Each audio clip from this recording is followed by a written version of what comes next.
Olá, eu sou o Adir Habib, estou aqui no estúdio do Advogue TV, ao lado, mais uma vez, do meu querido amigo Ricardo Maurício, grande parceiro aqui desse projeto, e tendo a grata satisfação de receber hoje aqui a presidente da Ordem dos Advogados do Brasil, seccional da Bahia, Daniela Borges, professora, advogada atuante, e vamos falar hoje sobre um dos temas que nós vamos falar hoje é o papel da OAB na defesa das prerrogativas do advogado. Não é isso mesmo, meu amigo Ricardo? E logo em seguida vamos conversar com a nossa convidada, né? Pois é, então é um prazer estar aqui novamente participando do Advogue TV. Agradecer também a presença ilustre da nossa presidente, Daniela Borges. E realmente é um tema importante, porque a advocacia é essencial para o Estado Democrático de Direito, para o acesso à justiça. E vamos aproveitar também para discutir outros temas, refletir sobre outros aspectos da atuação da OAB no cenário brasileiro. E baiano também. Doutora Daniela, seja bem-vindo. Obrigado pela generosidade de aceitar o nosso convite. Uma alegria para mim estar aqui no Advogue TV. Quero agradecer o convite ao doutor Adir Habib e doutor Ricardo Maurício. Falar que esse projeto é um projeto muito bacana e uma alegria para mim poder estar aqui hoje conversando, batendo esse papo aqui e sobre um tema que é tão relevante para a OAB e para nós advogados no dia a dia mesmo, né, da nossa profissão. Então, estou assim, super feliz, cumprimentar também todo mundo que está aí nos acompanhando. Prazer imenso estar aqui com vocês. Além de tudo, uma grande simpatia, né? Além da competência, né? Uma grande simpatia, na verdade, Ricardo. Mas então, doutora Daniela Borges, me diz aqui. O advogado, na verdade, é a voz do cidadão perante o judiciário. É por onde o cidadão consegue se expressar e lutar, inclusive quando tem o seu direito vilipendiado, né? Calar o advogado é calar a população de modo geral, é cercear o direito mais sublime que existe, que é a liberdade, né? A liberdade de expressão, e o advogado tem que atuar com independência. A gente tem visto agora no cenário atual um embate muito grande, principalmente no Supremo Tribunal Federal, com essa questão do cerceio ao direito de sustentação oral. Como é que a senhora vê esse acontecimento? De que forma a OAB se posiciona? O que é que tem sido feito? Esse tema é um tema muito caro, muito precioso para a gente, para a advocacia, porque a gente está com uma prerrogativa que não é nossa, é uma prerrogativa nossa a serviço da parte que a gente representa no processo e, consequentemente, é um tema da maior relevância para a OAB. A gente trata isso como prioridade máxima das máximas, sempre. Eu digo sempre que, quando a gente vai analisar, toda a prerrogativa da advocacia está ligada a um direito de defesa. No final das contas, é isso. As prerrogativas existem para que nós possamos fazer de forma mais efetiva a defesa daqueles que nós representamos. E a sustentação oral é exatamente a defesa oral daquele direito, daquela parte que a gente representa no processo. Por isso a sustentação oral ela é tão importante. Não é porque o advogado quer ir lá para um tribunal para poder falar sobre qualquer coisa. Ele quer falar sobre o direito do cliente dele. E o doutor Adir colocou muito bem, quando se cala o advogado, quando se restringe o direito à sustentação oral, na verdade está se calando a parte no processo, se restringindo o direito dessa parte de falar no processo. Eu brinco sempre, Ricardo, que a advocacia, a profissão, nossa profissão nasce de um instinto básico do ser humano, que é o instinto de defesa. Porque o ser humano ele não tem o instinto só de se defender. Ele tem o instinto de se defender da melhor forma possível. Então, um dia, né, a advocacia surgiu daí. A pessoa ela queria a melhor defesa. E consciente de que ela não necessariamente faria a melhor defesa em causa própria, ela procura aqueles que conhecem melhor das normas, né? Então, no tema específico da sustentação oral, a gente tem assistido nos últimos anos mudanças nas normas dos tribunais que vem restringindo esse direito à sustentação oral. E a OAB Bahia, junto com as outras seccionais, esse é um trabalho que tem sido feito nacionalmente, o presidente Beto Simonetti liderando esse trabalho para garantir o direito de defesa por meio das sustentações orais nos tribunais superiores.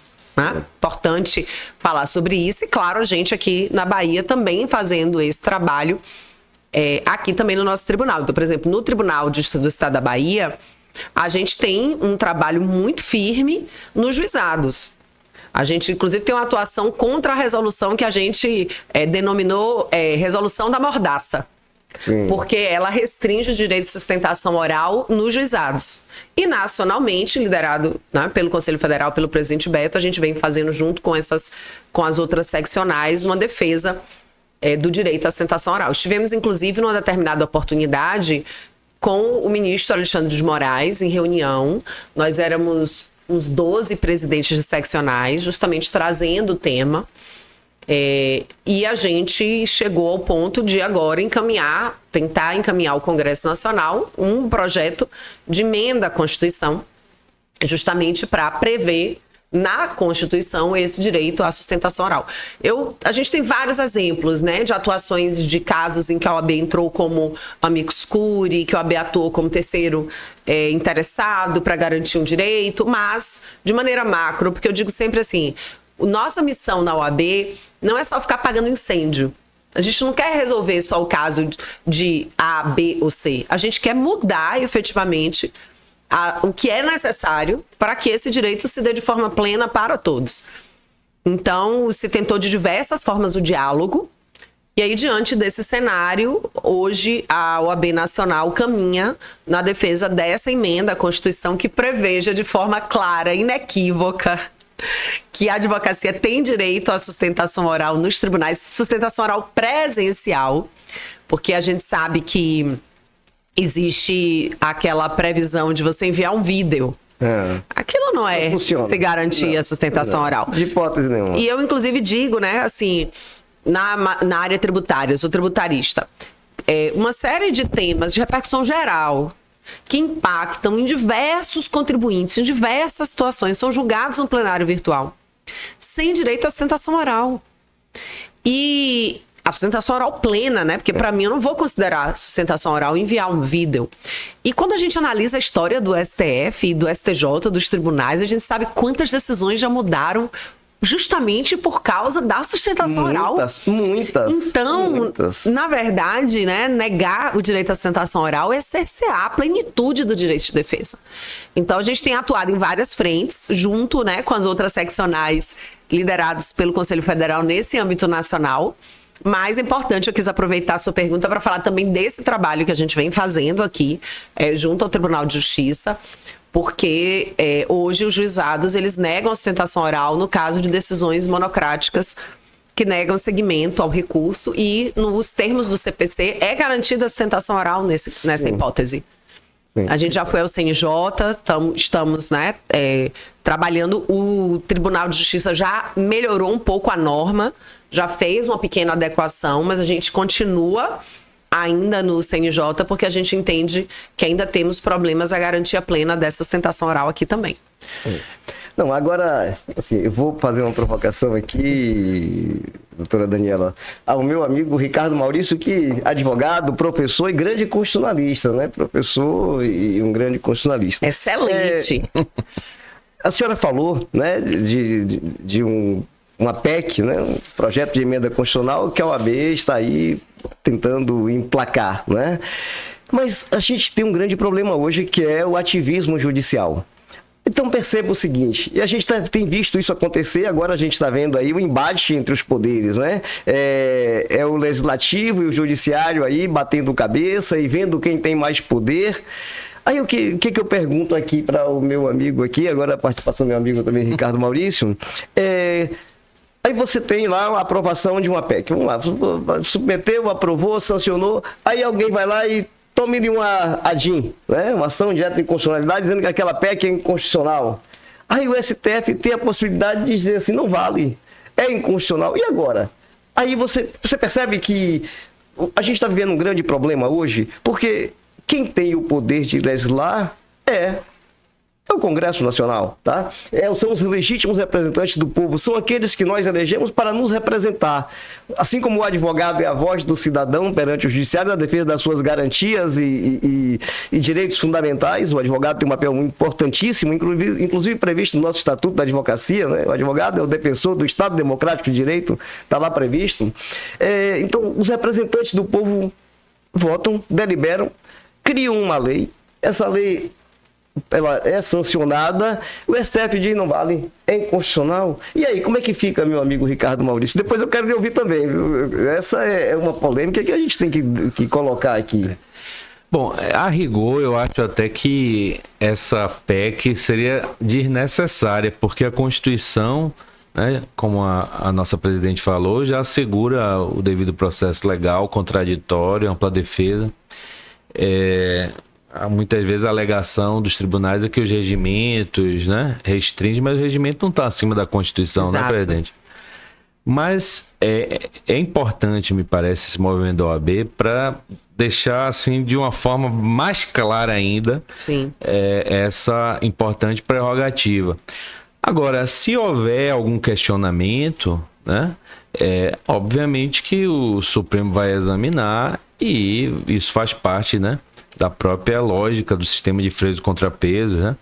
Agora, eu particularmente acredito que, até por força da importância da OAB, por força, inclusive, desse contexto político atual, eu particularmente não acredito que a aprovação dessa PEC venha, eventualmente, a resultar em alguma impugnação.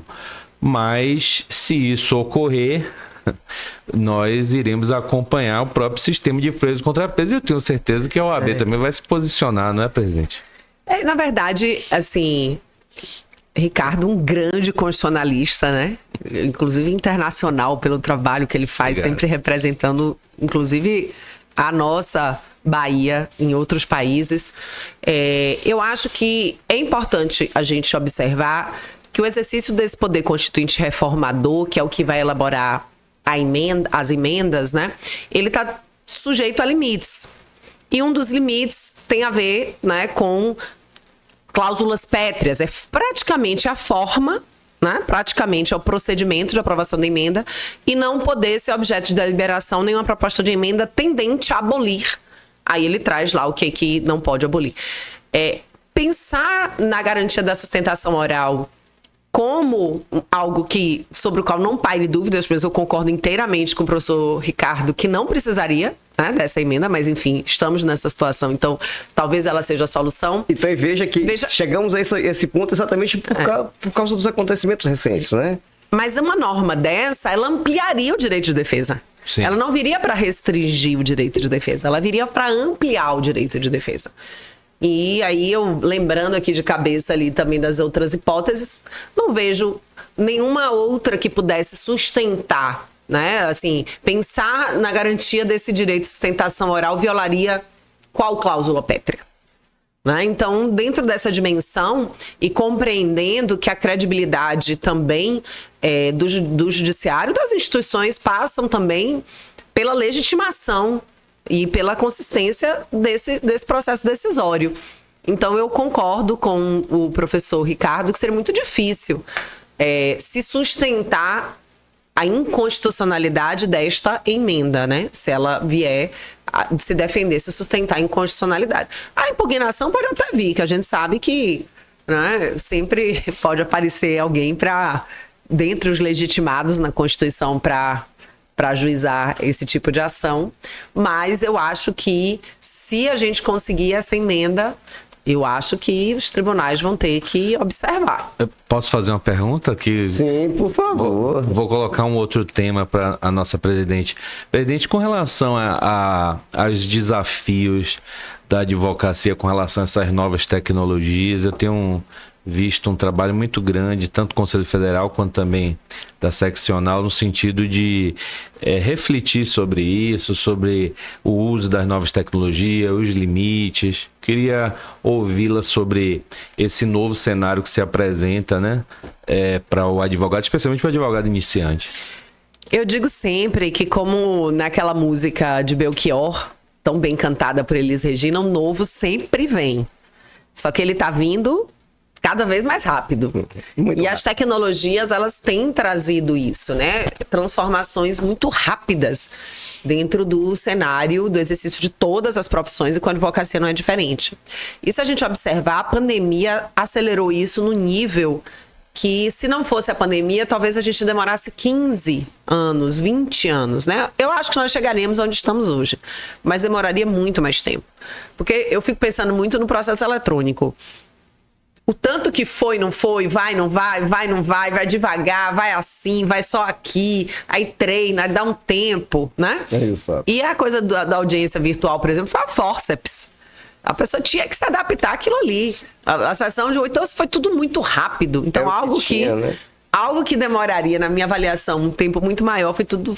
Então, enfim, a gente tem um novo aí que veio, que envolve processo eletrônico, audiências virtuais, sustentação, a possibilidade de participar do julgamento virtualmente, até mesmo o uso da inteligência artificial.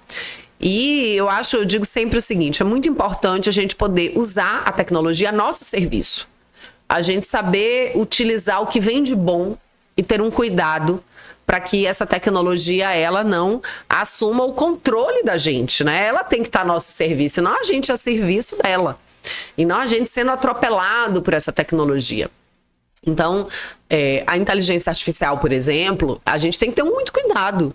Ela pode tornar o seu trabalho mais rápido, mas a responsabilidade é sua. Quem assina a petição não é uma máquina. Você não vai poder, por exemplo, se eximir de uma responsabilidade junto ao Tribunal de Ética, de uma OAB, alegando que foi a inteligência artificial que redigiu aquela peça. Imagino que, da mesma forma, o magistrado, quando utiliza a inteligência artificial ali na elaboração, enfim, de decisões. E até aconteceram problemas dessa natureza recentes, né?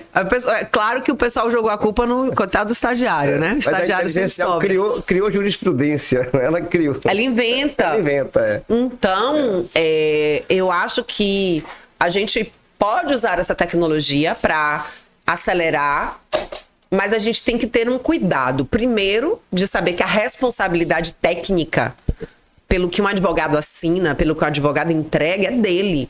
Quando você assina uma petição, é o seu nome que está ali. Correto. E a sua responsabilidade, a responsabilidade do exercício da advocacia é pessoal, tá? E aí, dentro desse cenário, eu ainda chamo a atenção para um outro, que aí eu acho que é geral, sabe? Eu não acho que é só advocacia. A tecnologia, ela vem e ela tem conseguido fazer a gente acelerando o tempo das coisas. Ao invés da gente aproveitar para ter mais tempo para cuidar da nossa saúde física, mental, as pessoas estão simplesmente colocando mais trabalho. Então, por exemplo, antigamente você fazia 2 reuniões numa tarde. Porque você ia no escritório de alguém, na empresa, e voltava para o seu escritório, atendia outra pessoa. Então, sua tarde ali, ela era, né, consumida ali por aquelas 2 reuniões. Ou você fazia 2 audiências. Hoje, com o eletrônico, com o virtual, você faz em 1h30 o que você gastaria uma tarde inteira para fazer. E ao invés de você falar, não, vou ficar aqui mais uma meia horinha, mas vou chegar em casa mais cedo, vou fazer uma atividade física, vou fazer um yoga, vou pegar meus filhos na escola, ou seja, eu vou aproveitar um pouco da vida né? As pessoas estão simplesmente trabalhando mais. Só que a energia mental que a gente gasta para fazer 5 audiências é muito maior do que para fazer 2. Sem dúvida. Ainda que a gente faça no mesmo tempo. Sim. Porque a energia que a gente gasta para entender aquele processo, para estar preparado para aquela reunião. Então, ao final do dia, a gente está simplesmente exausto. Então, um dos problemas que veio com a pandemia são exatamente problemas ligados à saúde mental, burnout. Então, eu acho que a gente tem que ter também esse cuidado, sabe? De não acelerar também no nível, tô aqui fazendo mais rápido, deixa eu fazer mais coisa. E isso virou uma coisa meio endêmica. Então, você olha para o seu colega do lado, ele está fazendo isso. Aí você fala, não, eu tenho que fazer também. Então, no final das contas, está todo mundo trabalhando muito mais do que trabalhava antes. E eu acho que a gente tem que ter, a nossa sociedade precisa refletir um pouco sobre isso, sabe? Porque é isso, a nossa cabecinha tem um limite. de informação, né? De coisas que a gente deve processar com qualidade, com saúde. Então, não sei se eu fui exatamente por onde vocês imaginavam, mas eu procurei fazer, assim, uma outra reflexão, porque eu não vejo muitas pessoas falando sobre esse aspecto que eu acho que é muito importante também. Sem dúvida, importantíssimo. E quer ver uma coisa? Assim, o advogado hoje, além de saber direito, agora ele tem que conhecer as diversas inteligências artificiais, que não tem mais só uma, né? São Chat várias. GPT, é Chat Sonic, é... Nem sabia desse chat Sonic. Tem Chat Sonic, tem PI, tem... tem aí pra Doutor gerar Adi tá imagem, sabendo mais que eu. Midjourney pra gerar imagem, você tem um monte, tá? Você tem, assim, aí você tem um monte de inteligências artificiais. Você tem a inteligência artificial do Google, que é o Bart, né? É o Bart, é o do Google. Aí você tem o da Microsoft, aí você tem um monte de... Doutor Adi, tá atualizadíssimo. Eu adoro tecnologia, eu tenho, sabe, assim, além de direito, uma outra paixão que eu tenho é tecnologia. Então, você tem que ter uma preocupação em saber o que está acontecendo. E é importante, porque, de certo modo, a inteligência artificial, ela contribui para a nossa vida, né? Quando bem utilizada. Quer ver uma coisa que eu digo, presidente e Ricardo? Hoje, a informação é muito mais democrática, porque tá tudo na internet. Tá tudo no Dr. Google, né? Assim, tudo que você quer saber tá lá na internet. Você tem o YouTube com vídeos explicando fazer tudo, ensinando, aula. Você consegue assistir aula de professores renomadíssimos no YouTube. Então tá tudo lá. Se bem utilizado, ok. Mas tem aquela coisa de fazer uma petição hoje acaba sendo fácil, porque muita gente vai lá, copia e cola, né? E quando você copia e cola, ou quando você usa a inteligência artificial de um modo não adequado, você vai tirando a sua capacidade de pensar, o seu raciocínio lógico. E o que faz a diferença na profissão do advogado é exatamente o raciocínio lógico.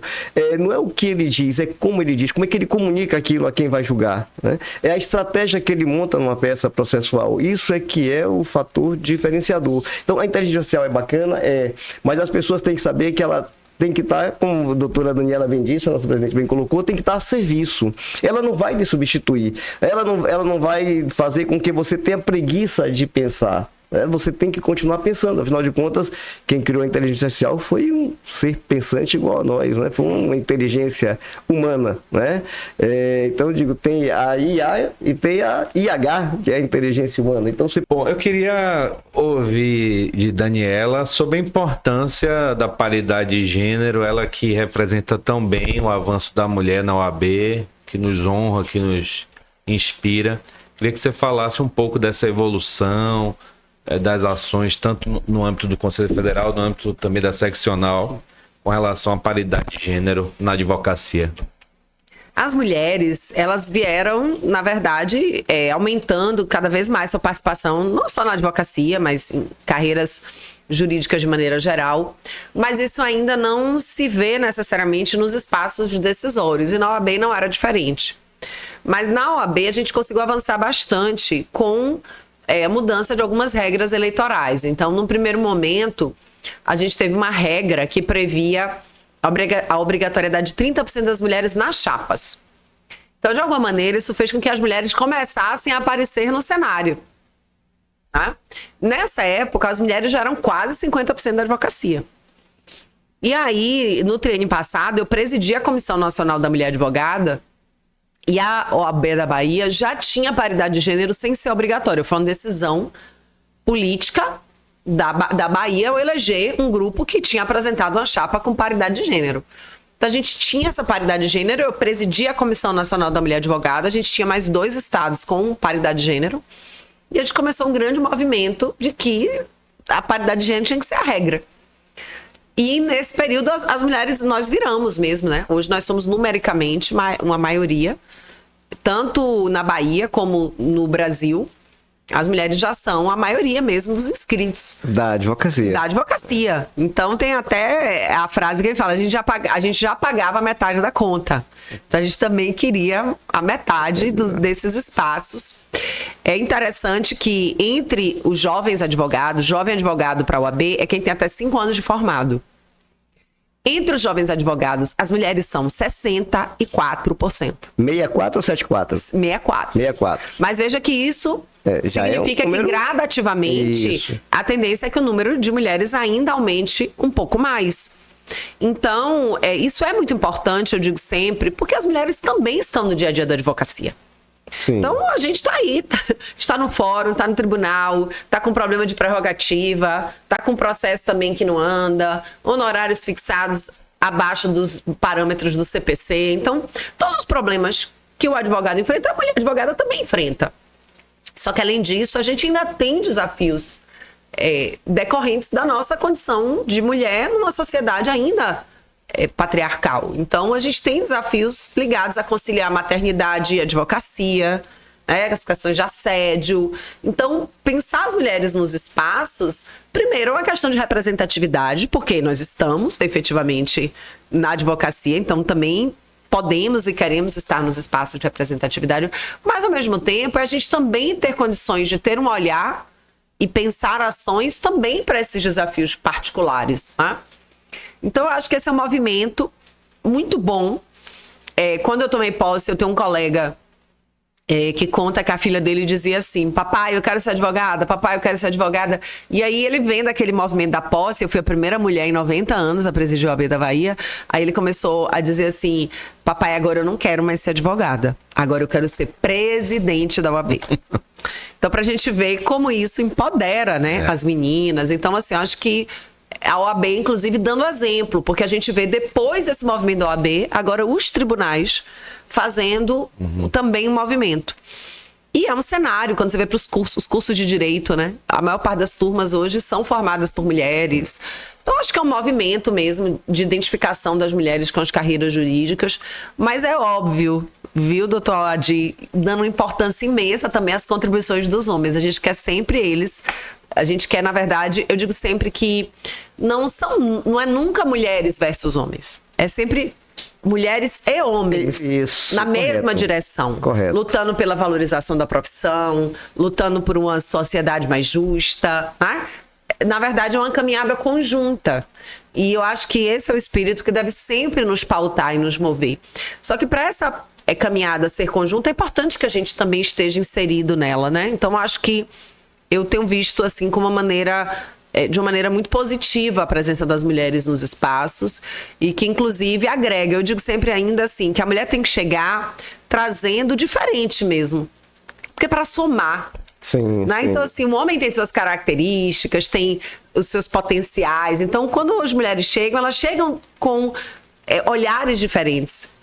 E dessa multiplicidade, dessa diversidade, a gente tem um olhar mais global sobre o todo, a gente pode pensar ações melhores, políticas mais efetivas. Então, eu penso sempre a diversidade como algo que potencializa para ser melhor, sabe? Eu tenho sempre essa visão. Na verdade, é uma soma, né? Uma soma, exato. É um complemento, um complementa Isso. o outro, um completa o outro, né? Acho que afinal de contas, somos uma única espécie, que é a espécie humana, né? Então, Exato. É isso. E esse caminhar aqui é um caminhar que a gente tem, todos têm que dar as mãos e caminhar numa única Isso. direção, que é o bem-estar de todos. Acho que o bem-estar de todos tem que estar acima de qualquer coisa. Agora, só para... a gente falou de prerrogativas, né? E o que a gente vê hoje no judiciário? E agora, então, com o advento da internet, como a doutora Daniela muito bem colocou aqui, essa questão aí do avanço depois da pandemia, de audiências virtuais, a gente viu acontecer, assim, algumas violências de alguns magistrados e magistradas em relação a advogado e advogada, tá? Antes essa violência acontecia, mas num ambiente restrito que não saía dali. Mas com transmissão... Agora fica gravado. Com transmissão agora em tempo real e gravação no YouTube, tá lá. Então, assim, essas mazelas, elas acabam vindo à tona. Sim. E a gente sabe que não existe hierarquia entre juiz e advogado. Mas, na prática, a gente vê magistrado que não recebe advogado. A gente vê desembargador, desembargadora que cria obstáculo em receber advogado. A gente vê. E digo isso porque um tempo desse atrás, e até numa comarca de interior, a gente tinha impetrado um mandado de segurança, eu precisava falar com o juiz. Mas o juiz estava em home office. E aí a servidora disse, mas o magistrado está em home office. Eu falei, diga a ele que eu preciso falar com ele. Eu preciso despachar com ele e é um dever dele, eu não estou pedindo um favor para ele. Diga a ele que é um dever dele despachar comigo e eu preciso despachar. Eu fui incisivo, pouco tempo, ela disse que me retornava e realmente me retornou, certo? Eu consegui despachar com o magistrado, mas eu tive que ser firme. Sabe, assim, não sei se isso resolveu, adianta, mas de qualquer maneira eu consegui despachar. Mas o que a gente percebe é isso. Por isso que eu digo, a OAB, ela tem um papel muito importante na defesa das prerrogativas, sabe? A OAB, ela tem que estar disposta a, quando necessário, partir para o embate. E partir para o embate com o judiciário ou com quem quer que seja. O Rui Barbosa dizia que uma das coisas mais belas da profissão da advocacia era dizer a verdade no rosto de quem quer que fosse, né? Não importa se é magistrado, se é desembargador, se é ministro, mas esse é o papel do advogado na defesa da sua prerrogativa e do exercício da sua profissão. E a gente falou aqui da questão do Supremo Tribunal Federal, da violação ao exercício do direito do advogado em fazer sustentação oral e, evidentemente, a sustentação oral é muito importante. A doutora Daniela muito bem pontuou que muitos processos são modificados com a sustentação oral. Uma coisa é você mandar um vídeo. Ora, o vídeo é uma coisa que você fez no momento, não tem a emoção, não tem o calor do momento, não tem o olhar.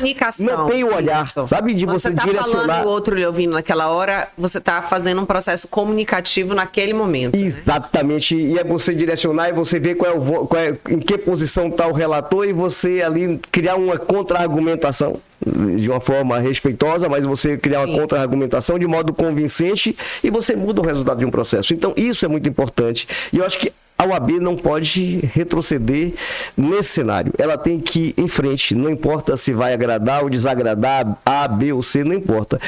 Tem uma outra coisa que quando eu coloquei da minha preocupação, né, quando eu disse, mas a PEC daqui a pouco vai que alguém entra com ação direta de inconstitucionalidade, vai que o Supremo diz que é inconstitucional. É igual outro debate que a gente teve recente nessa questão aí de Congresso e Judiciário, foi a questão de delimitação de mandato de ministro do Supremo Tribunal Federal. Se debateu aí criar um mandato de 10 anos, de 8 anos, etc. Mas aí alguém disse, mas é inconstitucional, certo? Ora, se os legisladores, aqueles que foram eleitos pelo povo, se eles criam, né, uma PEC também para mudar isso, pode-se dizer que é inconstitucional, doutor Ricardo, você que é um grande constitucionalista e doutora Daniela, pode dizer que é inconstitucional, porque a gente não pode perder de vista o seguinte, olha o que é que diz a Constituição, e doutor Ricardo falou de sistema de freios e contrapesos, tá? Mas o sistema de freios e contrapeso, ele tem que funcionar de verdade, mas na hora que um poder diz, bota o peso no outro e fala, daqui você não passa, não é freio e contrapeso, é alguém dizendo como uma coisa deve ser, é alguém dizendo. E, de certo modo, se a gente não tomar cuidado, a gente vai caminhar para isso, né? Então é preciso que a gente tome muito cuidado. Então, quando eu coloquei aqui essa questão de o legislador, até porque a Constituição diz, todo poder emana do povo, que será exercido por intermédio de seus representantes, né? Ou diretamente nos termos da Constituição, mais ou menos assim que a Constituição diz. Então, todo poder emana do povo. Ele o exerce de que forma? Por intermédio dos seus representantes. Quem são os representantes do povo? É o Congresso. São os parlamentares que o povo elege, tá? Com o poder de legislar. Então, como é que a gente tem toda hora uma lei que de repente não vale porque alguém diz que não vale? É claro, o judiciário tem um papel importante, não vou aqui tirar a importância do judiciário, porque evidentemente tem situações em que o judiciário tem que agir, né? Mas dentro de um contexto geral é preciso que a gente tenha muito cuidado nesse poder de atuação do judiciário, porque essa judicialização da política, ela pode ser perigosa em determinado momento. Aí eu queria ouvi-los, essa é a provocação que eu faço, doutor Ricardo e doutora Daniela. Bom, com relação ao mandato, eu particularmente não vejo essa proposta como inconstitucional, né? Analisando tecnicamente, porque me parece que ela seria consentânea com o princípio republicano. Agora, do ponto de vista do contexto político, né? Talvez esse debate ele seja um debate que deva ser visto com alguma reserva, porque esse debate está sendo muitas vezes levantado no sentido de enfraquecer o sistema de justiça e particularmente o Supremo Tribunal Federal como guardião da Constituição. Eu vejo que há movimentos, né, enfim, de forças conservadoras que levantam essa bandeira, muitas vezes não com o objetivo de realmente aperfeiçoar o sistema de justiça, mas sim de enfraquecer a atuação do STF. Agora, do ponto de vista acadêmico, eu particularmente acho que a criação de mandato para ministro supremo, mandatos mais longos do que os mandatos para, por exemplo, o Congresso Nacional, seria uma medida, além de compatível com o princípio republicano, também muito benfazeja para permitir uma maior reciclagem, uma maior oxigenação, enfim. Esperamos que esse debate possa ocorrer de uma forma madura e sem as polarizações, os extremismos que, infelizmente, nós encontramos no cenário político atual, né, presidente? Eu acho que, sem entrar exatamente no mérito, né, se seria constitucional ou inconstitucional, isso acho importante destacar que, para mim, essa discussão sobre mandato do STF é completamente diferente de uma discussão sobre direito à sustentação oral. Porque quando você está discutindo mandato, você está discutindo o próprio funcionamento do STF e a própria compreensão que se poderia lhe trazer de algo que viria a ferir a autonomia. E aí, nessa medida, a independência, enfim. E aí, nessa medida, se poder discutir se estaria ou não compreendido no âmbito das cláusulas pétreas. Então, eu não consigo ver no mesmo nível, no mesmo patamar, a possibilidade de se discutir a constitucionalidade desse tema com a da sustentação oral. Porque, como eu coloquei, para mim, a sustentação oral, você está ampliando o direito fundamental à defesa, sem necessariamente ter qualquer possibilidade de se discutir qualquer aspecto sobre o funcionamento do STF. Então, assim, só para fazer esse contraponto e dizer que eu acho que, infelizmente, essa discussão ela foi posta dentro de um contexto e um momento em que faz com que ela termine sendo objeto de politização, ou seja, a análise sobre isso, ela está dentro de um contexto, neste momento, político e não apenas técnico-jurídico, né? Porque a gente, de fato, vê uma série de movimentos dentro de uma tentativa de se atacar algumas instituições, e eu acho que isso traz uma instabilidade muito perigosa para se pensar uma alteração dessa neste contexto. Eu digo sempre o seguinte, todas as instituições são passíveis de crítica. Eu acho que a gente encontra decisões, por exemplo, do STF, que, na minha avaliação, estão, inclusive, contrárias à Constituição. Por exemplo, a negativa do direito da advocacia a sustentar. Mas isso não me faz ser contra a instituição, né? Não é porque a gente identifica uma decisão e diz que essa decisão é equivocada e a gente atua contra este ato que a gente necessariamente vai atuar contra a instituição. Então, acho que a gente tem que ter esse cuidado, né, de separar os atos da instituição. Eu acho que isso, ou seja, porque também não é porque a gente defende a instituição que a gente vai validar todos os atos. Então, acho que a gente precisa compreender que a gente pode defender e respeitar o papel feito pela instituição, compreendendo que decisões podem ser exacerbadas, arbitrárias, podem ser, inclusive, estarem sendo realizadas em ofensa à própria Constituição. Agora, eu queria, doutor Adi, não perder a oportunidade de falar sobre a importância do tema que o senhor trouxe do direito do advogado de despachar com o magistrado. Sem dúvida nenhuma, hoje essa é a prerrogativa mais reiteradamente violada. Não só na Bahia, em todos os estados. Esse tema é um tema muito complexo e, ao mesmo tempo, se conecta muito com o direito à sustentação oral, porque quando a gente vai despachar com o magistrado, a gente também está ali exercendo o direito de defesa. Sim. Muitas vezes, muitas vezes não, o desespero do advogado é o desespero da parte. A parte está precisando ali daquela liminar, ele está ligando todo dia, toda hora para o advogado, ele está desesperado. Às vezes é um tema de guarda, de menor, né? Na minha área tributária, às vezes a pessoa está com todo o dinheiro da vida dela bloqueado, ela não tem dinheiro para comprar um pão. Aquilo é alimentos. Eu já demonstrei no processo que todo o valor bloqueado é salário na conta. E cadê a decisão? Então, esse despachar com o magistrado, ele é um direito muito importante, uma prerrogativa da advocacia ligada diretamente ao direito de defesa, porque ali também está a nossa fala no direito de defesa.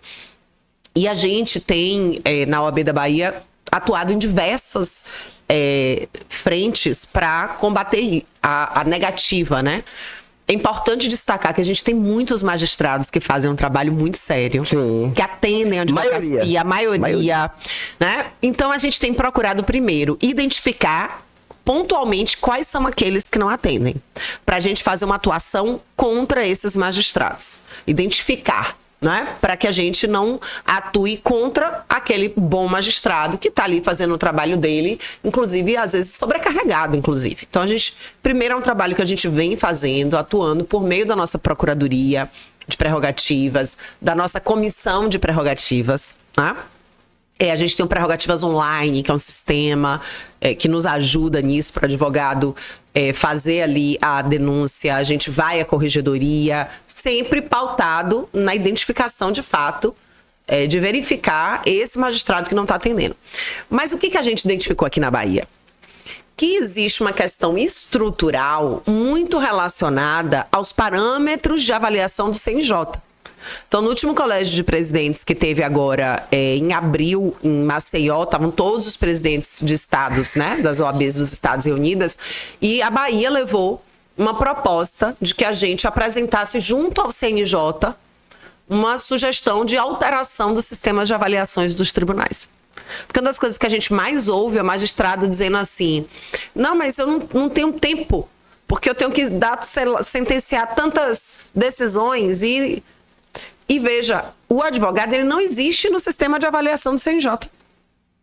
Primeiro, já é muito estranho você ter um sistema de avaliação de um serviço que o maior destinatário não é ouvido. Não, exatamente. Nem o advogado, nem a parte. Então, isso já é... Como é que você vai ser selo diamante, selo ouro, sem... Não que... A gente pode colocar pesos nos critérios, mas você não vai nem ouvir. Então, acho que esse é um ponto.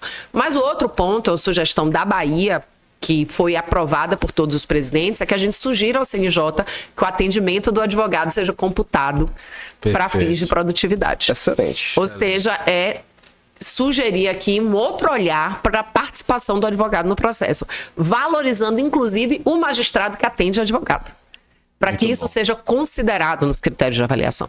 Então, o que eu digo sempre, a OAB da Bahia, a nossa gestão, tem uma preocupação de, claro, resolver o problema urgente. O advogado ligou porque não está conseguindo despachar, ligou para o plantão, Prerrogativas vai lá. Mas a gente quer também mudar estruturalmente a realidade que a gente encontra para que a gente não tenha mais esses problemas. Né? A gente sabe, por exemplo, que a gente precisa de mais magistrados na Bahia, que a gente precisa de mais servidores. Primeira reunião que a gente teve com a presidente do tribunal, qual foi o nosso primeiro pleito? Um novo concurso para juízes. Segundo pleito, nomeação dos servidores já do concurso em número maior do que o inicial. Que são pleitos, se a gente for observar, dos próprios magistrados. Porque a gente quer que a justiça funcione bem. Tudo que o advogado precisa é da justiça funcionando. Pra gente, não é que a gente não queira ganhar o processo, a gente quer ganhar o processo. Mas no todo, o que a gente precisa é do tribunal, do processo andando, numa razoável duração do processo. É isso. Então a OAB hoje atua em várias frentes, que quando eu olho, eu falo, gente, a gente não está atuando pelo advogado e o advogado só. A gente está atuando com pleitos que, na verdade, interessam diretamente a uma melhor prestação judicional. Assim, o que a gente pede vai resultar numa melhor prestação judicional. Então, assim, não queria perder a oportunidade de fazer esse comentário, porque, de fato, Prerrogativas é, assim, o fundamental do nosso trabalho. Porque quando a gente defende as prerrogativas da advocacia, a gente está defendendo as condições do advogado exercer bem, né, sua profissão, seu trabalho, e, ao mesmo tempo, a gente também está defendendo o direito das partes. Sem dúvida. Não, e quer ver uma coisa? A pior coisa que tem é quando o juiz ele não sentencia o processo. É quando o processo fica parado. Porque, perceba, se o juiz decide o processo, ele sentencia, se a gente não gosta da decisão, a gente recorre, mas o processo andou. Fazer o seguinte, olha só. Meu escritório assumiu um processo que eu tenho a grata satisfação e honra de ver petições feitas na máquina de escrever por nada mais, nada menos do que Orlando Gomes. O processo começou em 1976. Não tem sentença de primeiro grau ainda, não tem sentença de mérito. Compreende? É um processo de 1976. Então, assim, Inacreditável, né? não é inacreditável? Quantos anos tem esse processo tramitando? Todos esses incidentes processuais que você possa imaginar já aconteceram nesse processo, tá? Então, assim, já passaram, por ele passou Orlando Gomes, passou vários outros advogados que já foram para outro plano, né? E o processo continua aí, ainda ativo e sem uma decisão. E não é um processo dos mais complexos, não, tá? Envolve problema de sucessão, empresa, etc. Mas, assim, é algo que se alguém sentar e disser vou resolver, resolve. Você compreende? Então, assim, é isso que a gente precisa. A gente precisa de um judiciário que funcione, né? Que decida as causas, que julgue, né? Como eu disse, quando o advogado não gosta da decisão, ele recorre, mas pelo menos ele tem uma decisão. O ruim é não ter uma decisão, tá? Presidente, deixa eu fazer mais uma pergunta. A gente está se encaminhando para o final. Mas, presidente, queria ouvi-la sobre as ações que a OAB tem feito em favor da advocacia jovem, né? Essa força tão poderosa, né? Dentro da OAB, mas ao mesmo tempo vulnerável, né? Pelas dificuldades, né? De início de carreira. Eu queria ouvi-la sobre as medidas que o Conselho Federal e mesmo a seccional vem adotando nesse sentido. Eu sempre digo que o nosso desafio na OAB é atuar por toda a advocacia na sua diversidade. A advocacia é muito diversa, é muito plural, né? Você tem um advogado jovem que acabou de começar com seus desafios. Você tem um advogado idoso, às vezes com dificuldade de inserção no processo eletrônico, nas tecnologias. Verdade. Você tem um advogado do interior com problemas muito próprios, que a gente enfrenta, às vezes, em uma vara ou outra aqui de Salvador. No interior isso é crônico. A gente tem desafios do advogado associado, do advogado empregado, do advogado do escritório pequeno, escritório médio, grande escritório, todos, né? E a OAB atua por todos. Nós somos uma OAB que tem esse compromisso de atuar por toda a advocacia. Mas a gente tem um compromisso de fazer mais por quem precisa mais.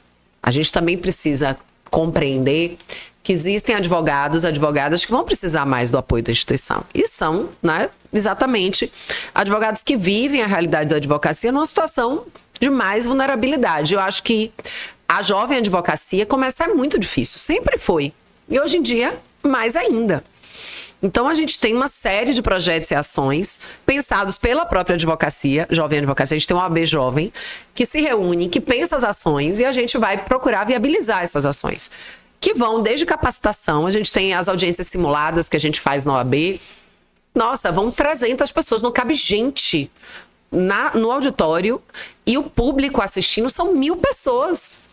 A gente já teve audiência simulada para ter 1.000 pessoas ao vivo assistindo a audiência simulada. Que bacana. Então, é um trabalho super importante. A gente tem o 6º ano, que é um projeto que vai acompanhar esse jovem advogado no primeiro ano dele, pós-faculdade. Numa lógica, né, de assistência, de tutoria, de mentoria. A gente tem projetos de mentoria paralelo, né, que a gente oferece mentoria. A gente tem... além de tudo isso, uma série de suportes que a OAB dá, e aí não só para o jovem advogado, mas para toda a advocacia. Eu digo, hoje o advogado, ele acorda, ele pega uma van da CAB de graça, ele vai para o fórum. No fórum ele tem um centro de atendimento à advocacia, o CAD, que ele vai ter computadores, com câmeras, com microfone, ele faz a audiência dele, ele gerencia os processos dele num sistema gratuito oferecido pela OAB, que é o meu escritório virtual. Então, ao invés dele pagar um sistema pago, né, contratar um sistema pago para gerenciar prazo, relatório, ele tem um sistema gratuito oferecido pela OAB. Token, ele ganha certificado digital, super desconto. Ele tem o recorte, 2 recortes. É gratuito para o advogado porque a OAB paga. Esses dias um colega estava dizendo quanto ele paga para ter o recorte. Então, quando ele usa o da OAB, ele está economizando. Sim. A gente colocou agora, ano passado, todo o conteúdo do Jus Brasil, gratuito, nos computadores nas salas da OAB. Então, aquele advogado que foi para a sala da OAB vai poder acessar todo o conteúdo, fazer as petições, fazer os prazos dele, protocolizado ali. Então, é uma estrutura, né, que chega para a advocacia, e aí, veja, para o jovem faz muita diferença. Aquele advogado que está estabelecido já no escritório dele, ele está me ouvindo falar e não está achando importante. Mas para quem está começando, é o poder começar ou não. Ele, inclusive, a gente tem salas de reuniões. Então ele pode marcar para fazer a reunião com o cliente dele nesse espaço. Quando eu comecei, a gente tinha que ter o nosso escritório. Aí era aluguel. Hoje em dia, ainda mais com virtual, né? Até o próprio cliente nem quer fazer reunião presencial, que é virtual. Mas quando ele quer presencial, a gente tem essa estrutura. Então, eu só separei um pouco esse final, porque essa estrutura, na verdade, ela está à disposição também do advogado que não é jovem. Mas a gente sabe que isso beneficia mais o jovem advogado, né? Assim, é o nosso principal público desses benefícios. Mas aquele advogado que está, enfim, por alguma questão com a dificuldade ali no exercício da profissão, ele vai encontrar também toda essa estrutura para amparar ele. Isso é bom, que notícia boa, né? E esse empurrãozinho inicial é muito bom, né? Muito bom mesmo, sem dúvida nenhuma.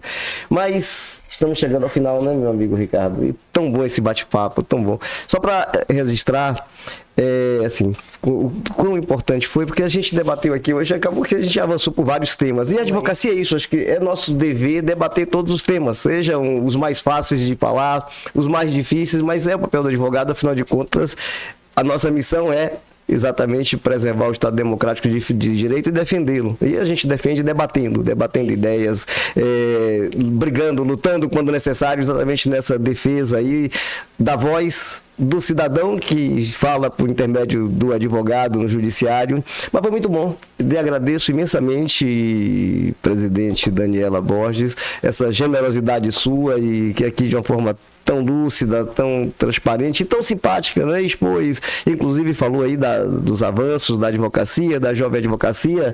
Agradeço ao meu amigo, querido professor Ricardo Maurício, parceiro de sempre nesse projeto Advogue TV, e a você também que nos acompanha, o nosso muito obrigado, e deixo agora aqui os nossos ilustres, né? A nossa ilustre convidada se despeça e nosso ilustre companheiro aqui de bancada também.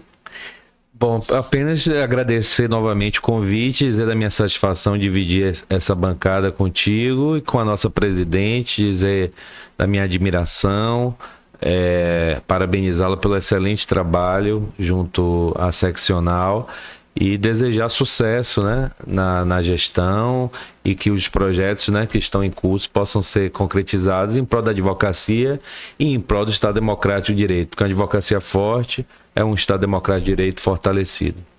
Eu só tenho a agradecer o convite, a conversa maravilhosa. O tempo passou voando de tão agradável que estava aqui, nossa conversa. As perguntas feitas me deram a oportunidade de refletir e, ao mesmo tempo, também de trazer informação sobre muita coisa que a gente faz no AB, às vezes as pessoas não sabem.